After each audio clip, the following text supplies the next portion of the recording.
अस्सलामुअलैकुम, कैसे हैं आप सब? उम्मीद करती हूँ सब बखैरियत होंगे इंशाल्लाह। अल्लाह ताला आप सबको अपने घरों में खुशबाश और शादाबाद रखे। तो ये आज तकरीबन सुबह का ही टाइम है और ये 2 दिन का व्लॉग है जो मैं आपसे शेयर करने लगी हूँ, क्योंकि पिछले दिनों पानी का बहुत मसला रहा। हमारे घर में पानी की मोटर ख़राब हो गई हुई थी और उसकी वजह से पानी जो था वो पीने के लिए और यूज़ के लिए तो हम फ़िल्टर से ला रहे थे, लेकिन जो ज़्यादा इस्तेमाल के लिए पानी जो है वो बिल्कुल भी नहीं था। बहुत मुश्किल से हमने ना ये 2 दिन गुज़ारे हैं। लेकिन अब जब मैं आज आपसे वॉइस ओवर कर रही हूँ तो अब हमारा माशाल्लाह मोटर ठीक हो गई हुई है और पानी जो है वो ठीक हो गया है। अब अच्छे से पानी आ रहा है। तो यहाँ पर अब बच्चे मैं नाश्ता बनाने लगी थी और नाश्ते के लिए आपको पता है हर एक की अलग-अलग डिमांड होती है। तो बच्चे मुबर्रा और सफ़ा कह रही थी कि हमने चीज़ ऑमलेट खाना है वेजिटेबल्स के साथ, और तलहा ने ओट्स खाने थे और मेरे हस्बैंड ने बॉयल एग लेना था। तो अब यहाँ पे मैंने चाय भी साथ रख ली है और वेजिटेबल्स वगैरह कट कर ली हैं ऑमलेट के लिए, और एग भी बॉयल करके रख लिए हैं। और ये मेरे हस्बैंड को मैं अब चाय दे दूँगी क्योंकि वो लेट हो रहे थे और उन्होंने चाय पी के फिर निकलना था।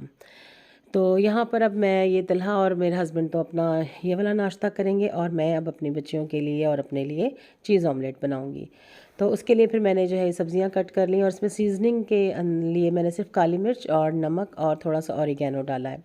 तो यहाँ पे आपको एक मैं टिप दे दूँगी कि जब भी आप अंडा तवे पे डालने लगें और आपको लगे कि अंडा चिपक जाएगा, सही पलटा नहीं जाएगा, चाहे दूसरा ही तवा हो, ज़रूरी नहीं कि नॉन स्टिक ही हो, तो आप तेल या घी डालते हुए उसके ऊपर थोड़ा सा सूखा आटा डाल दें तो आपका अंडा कभी भी नहीं चिपकेगा। और यहाँ पे अब मैंने ये अंडा अच्छे से पलट लिया है और इसके ऊपर मैंने जो चेडर चीज़ है इसको कट कर लिया क्योंकि ये फ्रीज़ हुआ हुआ था, और जल्दी जल्दी फिर मैंने इसको नाइफ़ से कट ही कर लिया। मैंने कहा अब मैं कहाँ इसको श्रेड करती रहूँ या क्रश करती रहूँ, तो काफ़ी टाइम लग जाएगा।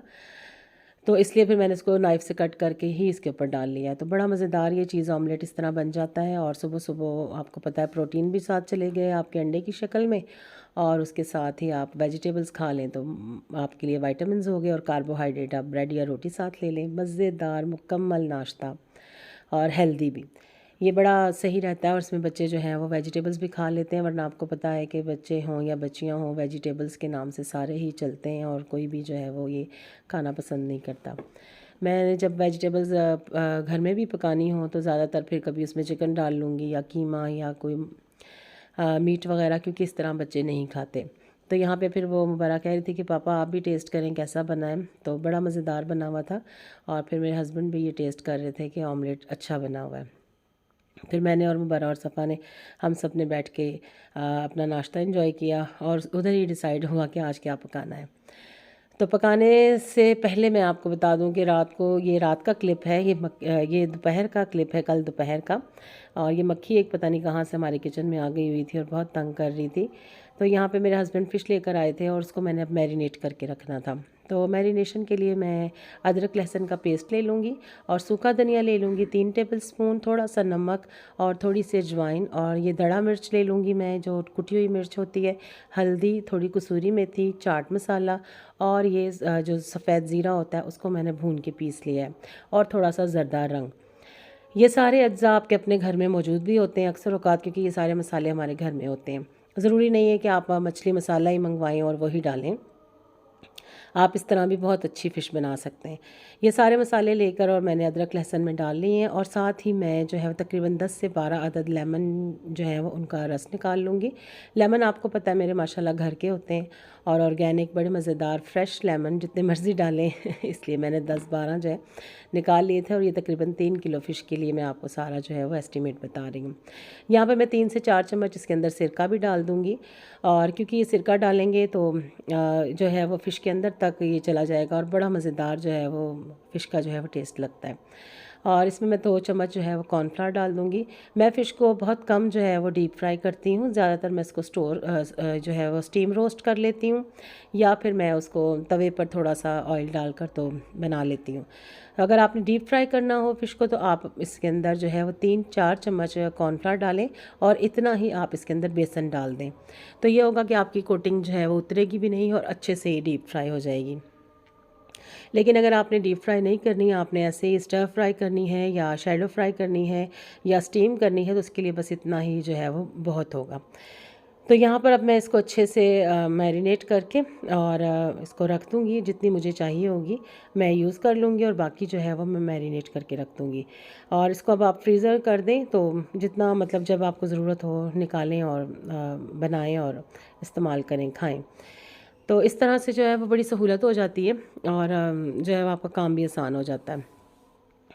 ये उसी दिन का ही क्लिप है। ये फ़िश वगैरह जो सारी वेजिटेबल्स आई हुई थी, तो इनको भी अब मैंने जो है वो रखना था। इसके लिए मुझे, आपको मैंने पहले भी बताया कि मेरा पानी का प्रॉब्लम था, तो वरना आपको पता है कि मैं वेजिटेबल्स या फल धो धा के रखती हूँ फ्रिज में। तो अब मैं इसको ऐसे ये जो खुश्क, ये जो प्याज और अदरक लहसुन वगैरह, इनको तो मैं वैसे ही टोकरी में डालूँगी और जो सब्ज़ियाँ और फल होंगे इनको मैं रख लूँगी इसी तरह किचन में ही टोकरी में रख के, और उसके बाद फिर मैं धो के और इसको दोबारा फ्रिज में रखूँगी।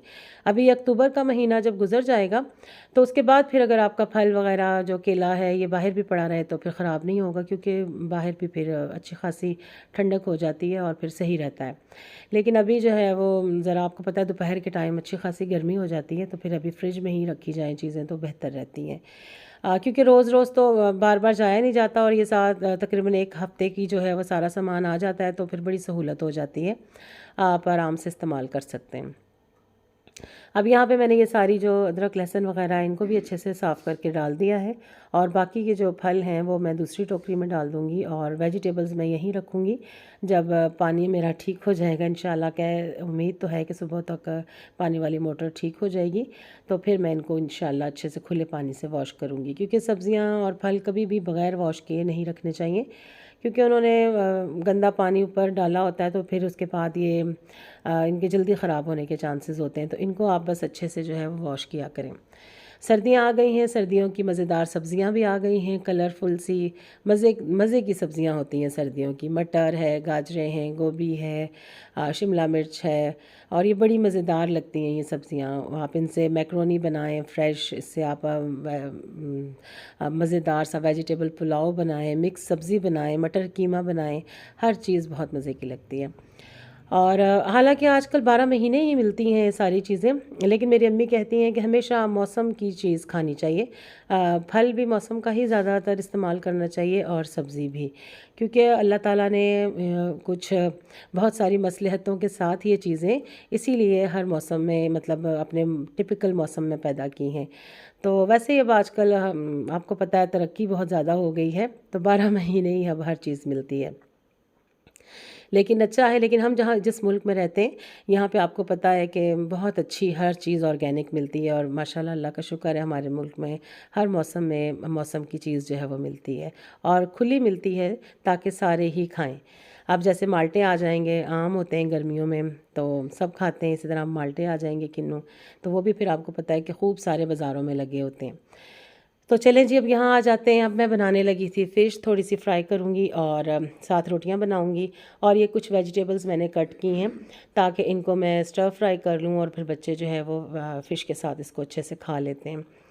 क्योंकि ये जो वेजिटेबल्स होती हैं, मेरी बहुत कोशिश होती है कि बच्चे जो है वो इस तरह की कच्ची पक्की ही खाएं, ऑमलेट में या मैक्रोनी में या इस तरह करके, क्योंकि इस तरह जब हम इनको ओवर कुक कर लेते हैं ना, तो ज़रा इनका अफादियत आपको पता कम हो जाती है। तो पहले मैंने फ़िश जो वेजिटेबल्स हैं वो स्टर फ्राई करके रख ली हैं, और अब मैं जो फ़िश है जितनी मुझे चाहिए होगी 2 दफ़ा करके मैं ये इसको अच्छे से फ्राई कर लूँगी। आप इसके लिए नॉन स्टिक पैन ले लें तो ज़्यादा बेहतर है, कोई भी फ्राइंग पैन ले लें तो ज़रा उस पे फिर आपको पता है चिपकना इसका ज़रा कम हो जाता है और अच्छे से पलटी जाती है। साथ ही मैं रोटियाँ बना लूँगी, क्योंकि बच्चे मज़े से केचप और वेजिटेबल और फ़िश के साथ जो है वो अपनी रोटी इंजॉय कर लेंगे। उसके बाद मुबर्रा सफ़ा भी माशाल्लाह आने वाली हैं अपने कॉलेज और यूनिवर्सिटी से, और अब मैं उनके लिए जल्दी जल्दी करूँगी, क्योंकि तलहा ने भी निकलना है अपनी एकेडमी के लिए। और आपको पता है जब बच्चे आते हैं कॉलेज या यूनिवर्सिटी से तो उस वक्त उन्हें बहुत ज़्यादा बच्चों को भूख लगी होती है, और अब मैं ये जल्दी जल्दी से यहाँ रोटियाँ बना लूँगी साथ, और ये फ़िश जो है वो मेरी बड़ी अच्छी फ्राई हो गई है। अब आपने भी बिल्कुल इसी तरह से जो है वो फ़िश फ्राई करनी है, बिल्कुल अपने घर के मसाले सारे यूज़ करने हैं, वही नमक मिर्च और जो चीज़ें होती हैं। ज़रूरी नहीं कि आप पैकेट का ही मसाला डालें तो फिर आपकी ये फ़िश अच्छी बनेगी। बहुत मज़ेदार और खुशबूदार, कोई किसी किस्म की इसमें कोई स्मेल नहीं, कोई कुछ नहीं, बहुत मज़े की फ़िश बनती है। मुझे उम्मीद है कि आपको मेरी ये रेसिपी ज़रूर पसंद आएगी, और आपको आप इसी तरह बनाइएगा, साथ इसी तरह वेजिटेबल्स वगैरह फ्राई कीजिएगा और इसको खाइएगा, बहुत मज़ा आएगा आपको इंशाल्लाह। और उम्मीद करती हूँ आपको मेरी आज का भी जो है वो वीडियो पसंद आई होगी। और अगर आपको मेरी वीडियो पसंद आती है तो ज़रूर लाइक किया कीजिए, शेयर किया कीजिए, और अगर मेरे चैनल पे आप नए हैं तो इसको ज़रूर सब्सक्राइब किया कीजिए। तो ये आपकी तरफ से बहुत ज़्यादा इज़्ज़त अफ़ज़ाई होगी। तो चलें जी, इंशाअल्लाह ताला फिर हाज़िर होंगी आपके साथ एक नए व्लॉग लेकर, कोई अच्छी सी डिश लेकर, कोई अच्छी सी एक्टिविटी लेकर। बहुत सारे प्लान हैं मेरे ज़हन में, बहुत कुछ है, लेकिन देखें इंशाअल्लाह ताला, अल्लाह ताला सब खैर रखे। फिर मुलाकात होगी। अल्लाह हाफ़िज़।